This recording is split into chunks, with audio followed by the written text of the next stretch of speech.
नमस्कार, आप सभी का स्वागत है कार्यक्रम हमारा स्वास्थ्य में। मैं हूँ प्रीति।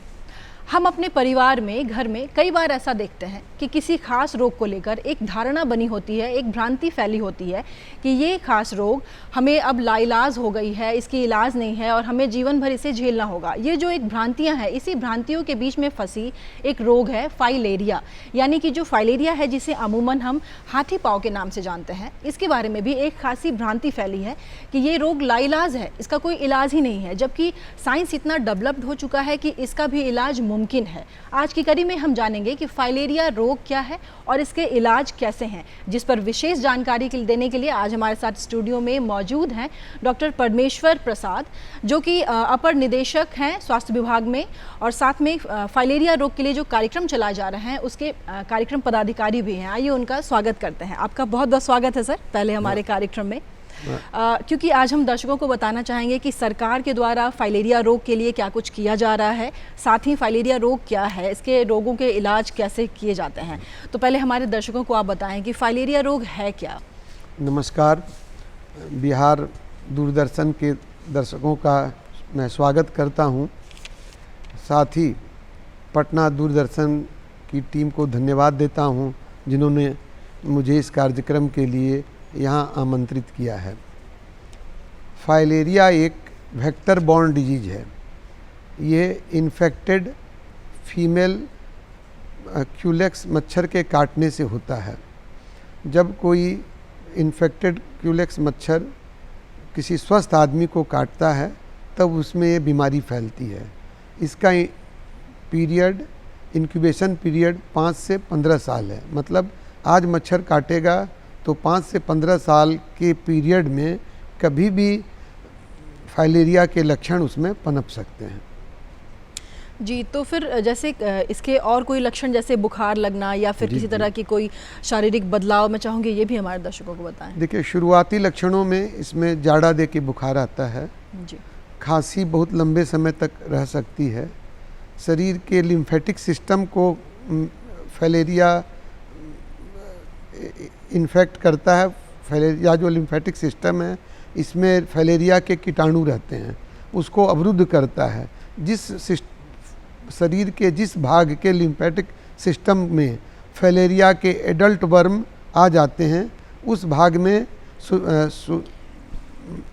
सूजन आ जाती है और वो धीरे धीरे बढ़ कर के सूजन काफ़ी बढ़ जाती है, जिसको साधारण भाषा में हम लोग हाथी पाँव कहते हैं। वो एक पैर में हो सकता है, दोनों पैर में हो सकता है, एक हाथ में हो सकता है, दोनों हाथ में हो सकता है। और पुरुषों में हाइड्रोसील हो जाता है। मोर देन 80% केसेस जो हाइड्रोसील के हैं वो फाइलेरिया से ही हैं। और काइलूरिया जिसको धातु रोग कहते हैं उसका भी प्रमुख कारण ये फाइलेरियासिस ही है। और महिलाओं में उनके जननांगों में सूजन आ जा सकती है, उनके स्तन में सूजन आ सकती है। जी सर, अभी आपने कहा कि ज़्यादा लग के इसमें बुखार आता है, तो ये जो चीज़ें हैं, क्योंकि आपने साथ में ये भी कहा कि 10 से 15 साल लगते हैं इसको स्प्रेड होने में या बॉडी में इसके जो सिम्टम है या लक्षण जो हैं वो आने में, तो इतने दिनों तक क्या लगातार बुखार और इस तरह के जो सिम्टम है वो होते रहेंगे? नहीं, देखिए, जाड़ा दे के बुखार भी जनरली जो लिम्फीडिमा के जो केसेज हो जाते हैं एडवांस स्टेज में, फिर उसमें इंट्री वुंड्स बन जाते हैं, उसमें दरारें पड़ने लगती है स्किन में जब रख रखाव नहीं होता है, तब उसमें बैक्टीरिया, फंगस, वायरस का प्रकोप बढ़ता है, तब उससे और जाड़ा देके बुखार आता है। जी, उसके बाद फिर इसका इलाज क्या करना चाहिए? इसका इलाज तो फिर एंटीफाइलेरियल ड्रग है। जो पेशेंट एकदम कन्फर्म फाइलेरिया के हैं उनको डाइथाइल कार्बामाजिन बॉडी वेट के हिसाब से 12 दिन का कोर्स है वो दिया जाता है। तो दर्शकों, फाइलेरिया रोग से कई लोगों को राहत मिली है और ये लोग क्या अपने विचार रखते हैं, अपनी सक्सेस स्टोरी कैसे बताते हैं, कैसे उन्होंने संघर्ष करके इस लड़ाई से, ये जो रोग है इससे लड़ाई जीती है, आइए आपको मिलवाते हैं उनसे। फाइलेरिया एक संक्रामक रोग है जो जानलेवा तो नहीं है लेकिन जीवन को बोझ बना देता है। पैर, हाथ, हाइड्रोसिल, महिलाओं के स्तन और जननांग में ऐसी सूजन आती है जिसके साथ उनको जीवन भर रहना पड़ता है। अथाह पीड़ादायक दर्द और भारीपन के साथ उन्हें उम्र गुजारनी पड़ती है क्योंकि ये ठीक नहीं हो पाता। ये हैं जितेंद्र कुमार, उम्र 45 वर्ष, इनको लगभग 25 वर्षों से हाथी पांव की बीमारी यानी कि फाइलेरिया है। बचपन से ही जितेंद्र जब भी बीमार पड़ते इनका पांव थोड़ा और फूल जाता। इस कष्ट को ये और इनका परिवार झेल तो रहा था, लेकिन किसी को समझ नहीं आ रहा था कि क्या किया जाए। तो माता पिता ही तो सब इलाज के लिए दौड़ रहे थे। बचपन से ही 10-12 साल की उम्र से ही समझिए कि माँ बाप ही माँ ही लेकर इधर उधर दवाई के लिए। बचपन में कौन है, अकेले थोड़ी जाता आदमी। फिर जब अपने आप पर हुआ तो फिर हम खुद इधर उधर जाने लगे, लेकिन अभी तक कोई दवाइए नहीं पता चला कैसे ठीक होगा। उस समय मने बुखार उखार लगा है, ये सब मने होवल है। हाँ बुखार। क्या लगता था आपके मन में, क्या लगता था? हमको मन में लगता था कि मने कैसे मने जल्दी नीमन हो जाए। आप का लगे दर्द दवाई मने करते गेले, आखिर के आगे महे बढ़ते गेले। अभी तो जब से फिर पटना माने ही देखल, जब से मने कम होले। फाइलेरिया होने के बाद इसका पूर्ण इलाज संभव नहीं है। सरकार द्वारा फाइलेरिया रोगियों के लिए सभी स्वास्थ्य केंद्रों पर दवा उपलब्ध करवाई गई है। पैरों में फाइलेरिया होने के बाद इससे पहले की तरह अच्छा होना काफी मुश्किल होता है। इस रोग से इतना ग्रसित हुए कि फिर आगे पढ़ाई नहीं कर पाए। उसके बाद घर का खेती बाड़ी था, खेती बाड़ी किए, पट्टा लेके ये करके वो करके 4-5 साल तक खेती किए। ये और ज़्यादा बढ़ गया तो खेती भी छोड़ना पड़ा। अब तो मान के चलिए कि खेती छूट गया, कोई काम धाम है नहीं। ग्रुप में कहीं काम होता है तो 4 आदमी है तो देख के थोड़ा सा, घर का आदमी तो हीन भावना नहीं मानता है, लेकिन बाहर का आदमी तो देख के कमेंट करते हैं। फाइलेरिया मरीज को स्वस्थ करने के प्रयास में सरकार के साथ साथ सिफार जैसी संस्थाएं भी हैं जो रोगियों को हर संभव मदद करती हैं। महीना में एक बार मीटिंग करवाते हैं, जानकारी देते हैं कैसे बीज बचाव करके रखना है। इससे मदद यही मिला कि हमको IID सेंटर ले गए, मेरा इलाज शुरू हुआ। अभी कम है, सहायता इन लोगों से यही मिला है हमको। हाथी पांव फाइलेरिया किसी भी रोगी के लिए कई परेशानियां लेकर आता है। जितेंद्र को भी अपना दैनिक काम करने में काफी परेशानी होती है, खासकर साफ सफाई में। लेकिन ये कम से कम इस मामले में खुशकिस्मत हैं कि इनका परिवार और इनकी पत्नी इन्हें हर संभव सहयोग करते हैं। मदद करते हैं, पट्टी बांधते हैं, साबुन से पैर धोते हैं, वही सब करते हैं। परिवार का पूरा सहयोग मिलता है। अब परिवार के सहयोग से ही इतना हम कम कर पाए हैं। पट्टी अपने आप नहीं बंधाता है, हाथ मेरा पहुंच नहीं पाता है दोनों, तो पट्टी तो दूसरा लोग ही बांधता है, वाइफ बांधती है, मालिश भी वही करती है, तो सहयोग तो पूरा मिलता है। जितेंद्र कुमार और इनके जैसे और भी रोगी हैं जिनका दर्द इनकी बातों से साफ झलकता है कि अगर ये रोग इन्हें नहीं होता तो परिवार के लिए कुछ करने की स्थिति में तो होते। फाइलेरिया के साथ जिंदगी तो भाई दुर्भर है। जिस तरह से मैंने 13 साल की अवस्था से इस बीमारी से को झेल रहे हैं, शायद संसार में इससे बड़ा कोई दुश्मन मेरा नहीं है। जिंदगी में बहुत उतार चढ़ाव आया, लेकिन जब भी विकास के कदम बढ़ाना चाह रहे थे, ये हमेशा तोड़ते गया। इलाज से बेहतर है रोग से बचाव करना। अपने दैनिक जीवन में स्वच्छता का ध्यान रखें और सरकार द्वारा सर्वजन दवा सेवन अभियान के दौरान दवा अवश्य खाएं। दवा निःशुल्क है, सरकार देती है और पूर्णतः सुरक्षित है।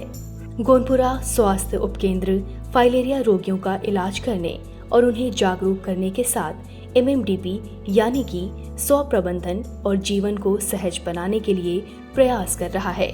तो हमारे मतलब फाइलेरिया पॉजिटिव पेशेंट जैसे कि पॉजिटिव निकलते हैं तो पेशेंट को सूचित किया जाता है, फिर उनको बुलाया जाता है, फिर उनको ट्रीटमेंट के बारे में बताया जाता है। MMDP जो कि ट्रीटमेंट का एक मतलब हिस्सा है। MMDP का मतलब morbidity management and prevention disability. इसका मतलब है कि ये जो फाइलेरिया से ग्रसित होते हैं उनको डिसेबल होने का भी खतरा रहता है, उससे हमें प्रिवेंट करना है उनको। तो MMDP का एक किट है जिससे कि साफ सफाई और सारे जो व्यवस्था उसमें रहता है, जो बताया जाता है एमएमडी के किट के थ्रू पेशेंट को उस किट को फॉलो करने के लिए बोला जाता है, जैसे कि हाइजीन है, क्लीनिनेस है और सारे चीज़ें होती है, वो सारे चीज़ें बताई जाती है पेशेंट को बुलाकर। फिर एमडीए का ट्रीटमेंट होता है, वो भी दिया मतलब पेशेंट को प्रोवाइड किया जाता है, क्योंकि फाइलेरिया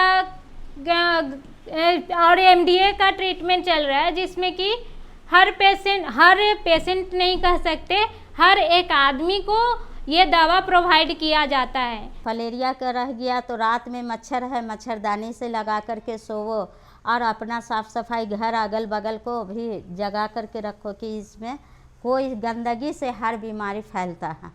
वर्ष 2027 तक देश को फाइलेरिया मुक्त करना है।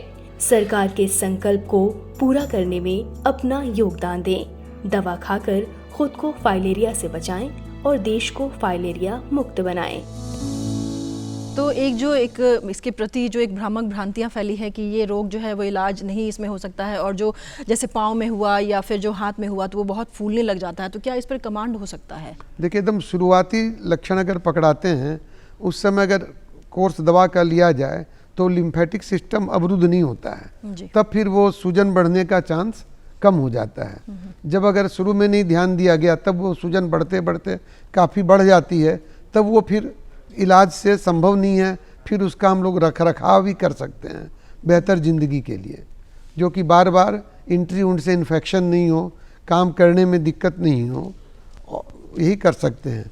और दूसरा, अगर हाइड्रोसील हो जाता है पुरुषों में, वो सर्जरी से ठीक हो जाता है जी, वो उसका इलाज संभव, यानी कि सर्जरी के बाद वो पूरी तरह से हाइड्रोसील का तो सर्जरी सब हम लोग जानते हैं कि हाइड्रोसील की सर्जरी होती है, वो 100% सक्सेसफुल है जी। क्या ये जो फाइलेरिया है ये कहीं से वंशानुगत है या फिर जेनेटिकली ये आगे बढ़ता है? नहीं, कभी किसी भी माने एंगल से ये वंशानुगत नहीं है, ये इन्फेक्टेड क्यूलेक्स मच्छर के काटने से ही होता है जी। तो फिर हमें किस तरीके से बचाव करना चाहिए ताकि हमें इस तरह के जो मच्छर हैं वो ना काटें और हम इसमें अपने आप को बचा के रखें?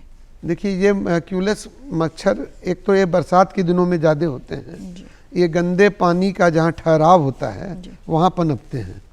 तो इसके बचाव के 2-3 उपाय हैं। एक है व्यक्तिगत लेवल पर हमें खास करके बरसात के समय में फुल बाँह के कपड़े पहनने चाहिए, फुल बाँह के कपड़े पहनने चाहिए जिससे कि मच्छर काटे नहीं। दूसरा, रात में सोएं हम लोग तब मच्छरदानी का प्रयोग करना चाहिए। तीसरा है कि हम लोग मॉस्किटो रेपेलेंट का यूज कर सकते हैं। ये व्यक्तिगत तौर पर इसके बचाव के उपाय हैं। और सामाजिक तौर पर है कि कहीं भी पानी का जहाँ भी हो, गड्ढा हो, नाला हो, नालों को झांप के रखना चाहिए, गड्ढों को भर के रहना चाहिए, कहीं भी गंदे पानी का जमाव नहीं हो। और फिर तीसरा सरकारी स्तर पर है जिसमें हम लोग लार्विसाइडल ड्रग्स का छिड़काव करते हैं गंदे नालों में, गड्ढों में, जो कि लार्वा ख़त्म हो जाए। जब बरसात का समय होता है तब हम लोग फॉगिंग कराते हैं घर में, हर म्यूनिसिपल एरिया में, गांव में मशीनों द्वारा फॉगिंग की जाती है कि जो एडल्ट मॉस्किटो हैं वो उससे नष्ट हो जाएं। कार्यक्रम में है और भी बहुत कुछ जानने के लिए, लेकिन इस छोटे से अंतराल के बाद। जो अपने आप को स्वस्थ समझते हैं, जो हमारा बिहार पूरा इंडेमिक है, जैसे भी मैंने बताया 3800 जिले इंडेमिक हैं, हर व्यक्ति को फाइलेरिया होने का खतरा है। जो आदमी स्वस्थ हैं उनको लक्षण फाइलेरिया के नहीं हैं, उनके शरीर में भी फाइलेरिया के कीटाणु विद्यमान हो सकते हैं।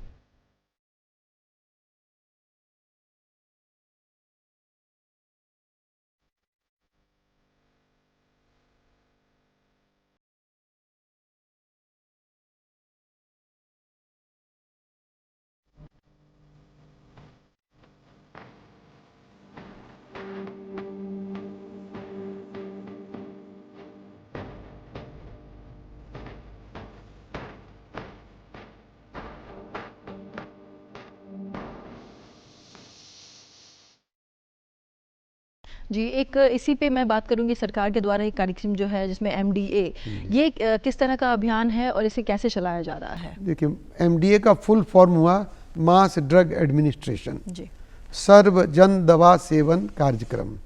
ये माना जाता है कि जब जो फैलेरिया के रोगी हैं, इंडेमिक एरिया है, जैसे बिहार के जो 38 ज़िले हैं, 38 ज़िले हमारे इंडेमिक हैं। इसका मतलब हुआ कि बिहार में रहने वाले सभी लोगों को फैलेरिया होने का खतरा है, एक दूसरे से ट्रांसमिशन होने का मच्छर के द्वारा खतरा है। तो मास ड्रग एडमिनिस्ट्रेशन में ये माना जाता है कि साल में एक बार हम लोग जो व्यक्ति हैं, सब समाज के सभी व्यक्तियों को दवा खिलाएं और लगातार 5 साल 6 साल तक दवाएं खिलाते रहें, तो ये ट्रांसमिशन रुक जाएगा, तब हमारा राज्य फैलेरिया से मुक्त हो जाएगा। इसमें 2 साल से उम्र के सभी व्यक्तियों को दवा खिलाना है, एक एक व्यक्ति को चिन्हित करके दवा खिलाना है। अभी जो हमारे 13 ज़िले हैं, इसमें 3.5 करोड़ आबादी है, 3.5 करोड़ आबादी को हम लोगों को दवा खिलानी है। सिर्फ जो 2 साल से कम उम्र के बच्चे हैं, जो हमारी गर्भवती माताएं हैं, जो गंभीर रूप से बीमार व्यक्ति हैं, उनको ये दवाएं नहीं खिलाना है। तो सर, इसमें एक सवाल भी निकल के आता है, जो लोग दवाइयों का सेवन अगर नहीं करते हैं या फिर जो नहीं करना चाहेंगे, उनको क्या आप कहना चाहेंगे कि क्यों ज़रूरी है दवा का सेवन? दवा इसलिए ज़रूरी है कि देखिए, जो अपने आप को स्वस्थ समझते हैं, जो हमारा बिहार पूरा इंडेमिक है, जैसे अभी मैंने बताया 38 ज़िले इंडेमिक हैं, हर व्यक्ति को फैलेरिया होने का खतरा है। जो आदमी स्वस्थ हैं, उनको लक्षण फैलेरिया के नहीं हैं, उनके शरीर में भी फैलेरिया के फैलेरिया के कीटाणु विद्यमान हो सकते हैं। तो अगर हम दवा नहीं खाएंगे तो हमारा ये जो ट्रांसमिशन का जो है चक्र, वो ख़त्म नहीं होगा। इसलिए हर स्वस्थ व्यक्ति को भी दवा खानी है, यही इसके साथ लॉजिक है। जब सब लोग दवा खा लेंगे तो धीरे धीरे हम लोग फैलेरिया से मुक्त हो जाएंगे, नए लोगों को फैलेरिया नहीं होगा। अब जिनको एक बार लिम्फेडिमा हो गया, जिनको एक बार हाथी पाँव हो गया, उसको तो हम रिवर्स नहीं कर सकते हैं, लेकिन नई युवा पीढ़ी है, जो हमारी नई जनसंख्या है, वो कम से कम इससे बचे। इसके लिए मास ड्रग एडमिनिस्ट्रेशन में सब लोगों को भरपूर सहयोग करना चाहिए, अपने भी दवा खाना चाहिए, आसपास के लोगों को भी प्रेरित करके दवा खिलाना चाहिए। फाइलेरिया परजीवी से संक्रमित मादा क्यूलेक्स मच्छर के काटने से फैलता है। देश में अपंगता या विकलांगता का दूसरा सबसे बड़ा कारण फाइलेरिया है। फाइलेरिया जितनी जटिल बीमारी है, इसका निदान उतना ही सरल है। कुछ बातों का ध्यान रखकर फाइलेरिया से बचा जा सकता है। सोते समय मच्छरदानी का उपयोग, मच्छर भगाने वाले रासायनिक स्प्रे और क्रीम का उपयोग, मच्छरों के प्रजनन स्थलों का उन्मूलन, मच्छरों के लार्वा को पनपने से रोकने के लिए पानी जमा होने वाले स्थानों को साफ रखकर। MDA सर्वजन दवा सेवन अभियान के तहत फाइलेरिया रोधी दवाओं का लगातार 5 साल सेवन करने से बीमारी की रोकथाम संभव है। कि जैसे मान लीजिए किन्हीं को अगर हाथी पाँव हो गया या फिर उनके शरीर में ये चीज़ फैल चुका है, तो जैसा आपने शुरू में ही कहा था कि बुखार वगैरह का लगना, तो क्या जब एक बार उनको हो जाता है तो फिर ये जो बुखार की प्रक्रिया है वो थम जाएगी या फिर उसको भी वो झेलना पड़ेगा जब तक उनका हाथी पाँव रहेगा तब तक? देखिए, जब लिम्फेडिमा होता है ना, तो इसका स्टेजेज हैं, कई स्टेजेज हैं। शुरू के स्टेज में उतना नहीं होता है, सेकेंड थर्ड फोर्थ स्टेज होने के बाद उसमें रिंकल्स पड़ने लगते हैं, नोड्यूल्स बनने लगते हैं, स्किन में बीच बीच में दरारें पड़ने लगती हैं। तब उसका फिर हम रख रखाव, अगर वो उस समय हम लोग अपने शरीर के, पैर का, हाथ का नहीं करते हैं, तो इंट्री वुंड बनने लगते हैं। उससे बैक्टीरिया वायरस, फंगस का इन्फेक्शन होता है, तो वो इन्फेक्शन के चलते ही जाड़ा दे करके बुखार आता है। तो उसके लिए भी हमारा एक अभियान है, MMDP अभियान के तहत हम लोग प्रत्येक ब्लॉक में, प्रत्येक जिले के प्रत्येक ब्लॉक में MMDP क्लिनिक, फाइलेरिया क्लिनिक बनी हुई है, जहां इस तरह के रोगियों के उपचार की व्यवस्था है। उनके रखरखाव के बारे में जानकारी दी जाती है, उनके लिए एक्सरसाइज बताई जाती है कि वो एक्सरसाइज करेंगे तो उनके सूजन में कमी आएगी, उनकी मोबिलिटी बढ़ेगी। वो इस तरह का करने से धीरे धीरे उनका जीवन थोड़ा बेहतर हो जाता है। बिल्कुल, यानी कि एक्सरसाइज या फिर लाइफ स्टाइल जो है थोड़ी सी चेंज करना पड़ता है। भी जिससे कि उसमें भी सुधार हो सकता सुधार है। हो सकता है। बिल्कुल। सर, हम अब आते हैं अभियान पे। तो जो पिछले साल अभियान, क्योंकि ये अभियान की जो शुरुआत है कई वर्षों से चलाई जा रही है, तो पिछले साल भी अभियान चलाया गया था। मैं चाहूँगी कि हमारे दर्शकों को बताएं कि उसमें क्या कुछ हुआ। देखिए, ये अभियान ऐसे 2004 से चल रहा है। जी। जब अभियान शुरू हुआ था तो WHO का दावा था कि 4 से 5 साल तक भी अगर अभियान चलेगा तो वो इलाका फलेरिया मुक्त हो जाएगा। लेकिन अभियान में कहीं ना कहीं कमी रही है, जो कि आज भी 20 साल के बाद फलेरिया के रोगी मिल रहे हैं। तो अब पहले ये अभियान पहले जिला स्तर पर चलता था, अब सरकार ने 2023 से इस कार्यक्रम को एकदम ब्लॉक लेवल तक ले गए कि एक एक ब्लॉक को चिन्हित करके इस कार्यक्रम को चलाया जा रहा है। इसके पहले प्रोग्राम के पहले नाइट ब्लड सर्वे हम लोग करते हैं। नाइट ब्लड सर्वे में हर ब्लॉक में 2 जगह चिन्हित की जाती है, एक सेंटिनल साइट, एक दूसरी साइट जो कि एक सेंटिनल साइट तो फिक्स रहती है, दूसरी साइट को चिन्हित करके वहाँ पर नाइट ब्लड सर्वे किया जाता है। उस नाइट ब्लड सर्वे के आधार पर हम लोग रणनीति बनाते हैं ये दवा MDA प्रोग्राम की। तो जहाँ जिस ब्लॉक में माइक्रोफैलेरी की रेट 1 या 1 से अधिक होती है, इसका मतलब है कि 100 आदमी का अगर ब्लड सैंपलिंग लिया जाता है, उसमें 1 आदमी भी पॉजिटिव आ जाता है, तो उस इलाके में हम लोग MDA चलाते हैं और उसके लिए सघन अभियान चलाते हैं। उसमें सब लोगों को दवा खिलाई जाती है, तब जाकर के ये कार्यक्रम। चूँकि पहले क्या होता था कि लोग इसका इम्पोर्टेंस नहीं समझते थे, जो हमारे स्वास्थ्य कर्मी जाते थे उनसे दवाएं ले लेते थे, बाद में नहीं खाते थे। अब हम लोग का अब जोर या प्रयास है कि दवा कहीं बांटना नहीं है, दवा कहीं देना नहीं है, दवा को अपने सामने खिलाना है। अगर मान लिया मेरी आशा बहनें घर पे जाती हैं, उस समय अगर 2-4 आदमी घर में हैं, 2-4 आदमी घर में नहीं हैं, तो जो हैं उनको दवा खिलाएंगी, फिर जो 2-4 आदमी को खिलाने के लिए वो फिर दूसरे तीसरे दिन जाएंगी। लेकिन दवा दे करके नहीं आना है, दवा बांट करके नहीं आना है। एकदम हमारा एकदम सख्त आदेश हम लोगों का है कि दवा कहीं भी बांटना नहीं है, दवा खिलाना है। उसके साथ साथ इस बार अभियान में हम लोग, बल्कि पिछले ही साल के अभियान से शुरू किया है, हम लोगों ने प्राइमरी हेल्थ सेंटर से लेकर मेडिकल कॉलेज अस्पताल तक, जैसे प्राइमरी हेल्थ सेंटर हुए, CHC हुए, अनुमंडलीय अस्पताल हुए, जिला अस्पताल हुए, गवर्नमेंट मेडिकल कॉलेज हॉस्पिटल्स हुए, बल्कि प्राइवेट मेडिकल हॉस्पिटल्स हुए, प्राइवेट हॉस्पिटल्स हुए, सब जगह हम लोग बूथ लगाएंगे। ये बूथ जो घर घर जाके दवाओं सेवन का 14 दिनों का अभियान है, 14 डेज का। अब बूथ का अभियान 17 डेज का है। जो आदमी घर पर दवा नहीं खा पाए वो बूथ पर जाकर के दवा खा लेंगे। और उसके बाद फिर स्कूल में भी 3 दिनों का बूथ लगेगा। जो बच्चों जो घर में, जैसे जब आशा दीदी घर पे जाती हैं, बच्चे घर पर नहीं स्कूल में रहते हैं, जो बच्चे छूट जाते हैं उनको स्कूल में ये दवाएं खिलाई जाएगी। और ये जब कार्यक्रम हो जाएगा 17 दिन का, तो फिर हम लोग का मॉपअप राउंड चलता है 1 वीक का, जो कि एक एक आदमी को चिन्हित करके दवा खिलाना है। जो पहले और भी हम लोगों ने स्ट्रेटेजी बनाई है कि जहाँ का हमारा जो एरिया मिस्ड एरिया रह गया पिछले बार, उन लोगों के लिए अलग से कार्य योजनाएं बनाई गई है कि जा करके उन लोगों को चिन्हित करके दवा खिलाई जाए। बिल्कुल, ये बहुत ही बड़ी तादाद में लोगों को दवाई खिलाना, उसके बाद उनका जो है पूरा एक रिपोर्ट तैयार करना, बहुत बड़ी संख्या में इन पे लोगों की ज़रूरत पड़ेगी। बिल्कुल।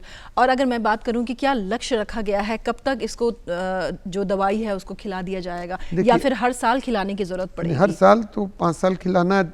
ऐसे WHO का लक्ष्य है 2030 तक फलेरिया मुक्त करने का, लेकिन भारत सरकार ने इसकी गंभीरता को देखते हुए अपने देश के लिए लक्ष्य 2027 का रखा है जी। तो 2027 में 2024 है, ये 3 साल का हम लोग पूरा समाज के सब लोग अगर मिल करके इसमें सहयोग करें तो ज़रूर 2027 तक हम लोग फलेरिया मुक्त हो जाएंगे। जी बिल्कुल। तो 2027 तक का लक्ष्य रखा गया है कि हम इस अपने देश को फलेरिया मुक्त बनाएं। बहुत अच्छी जानकारी आपने हमारे दर्शकों को तक पहुंचाई है, खास करके सरकार द्वारा क्या कदम जो उठाए जा रहे हैं, फाइलेरिया रोग क्या है, ये जो तमाम जानकारियां हैं हमारे दर्शकों के लिए बेहद महत्वपूर्ण है। तो आपने अपना कीमती समय हमारे स्टूडियो में आकर हमारे कार्यक्रम के लिए निकाला है, इसके लिए सर आपका बहुत बहुत धन्यवाद जी। तो आप सुन रहे थे डॉक्टर परमेश्वर प्रसाद को, जिन्होंने आपको बताया कि फाइलेरिया रोग क्या है और फिर सरकार द्वारा क्या क्या कदम उठाए जा रहे हैं। आज के लिए बस इतना ही। अगले अंक में एक नई जानकारी के साथ फिर से हाजिर रहूंगी, तब तक के लिए नमस्कार।